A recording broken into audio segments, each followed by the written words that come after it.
മറ്റൊരു പ്രധാനപ്പെട്ട വാർത്തയിലേക്കാണ്. കോഴിക്കോട് താമരശ്ശേരി ചുരത്തിൽ ഡീസൽ തീർന്നതിനെ തുടർന്ന് ലോറി കുടുങ്ങി. 6ാം വളവിലാണ് ലോറി കുടുങ്ങിയിരിക്കുന്നത്.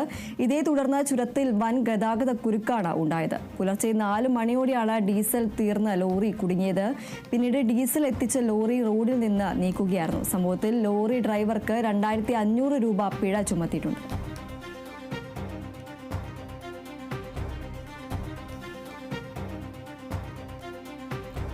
കോഴിക്കോട് താമരശ്ശേരി ചുരത്തിലാണ് ഡീസൽ തീർന്നതിനെ തുടർന്ന് ലോറി കുടുങ്ങുന്ന ഒരവസ്ഥയുണ്ടായത്. 6ാം വളവിലാണ് ലോറി കുടുങ്ങിയത്. ഇതേ തുടർന്ന് ചുരത്തിൽ വൻ ഗതാഗത കുരുക്കാണ് അനുഭവപ്പെട്ടത്. പുലർച്ചെ 4 മണിയോടെയാണ് ഡീസൽ തീർന്ന ലോറി താമരശ്ശേരി ചുരത്തിൽ കുരുങ്ങിയത്.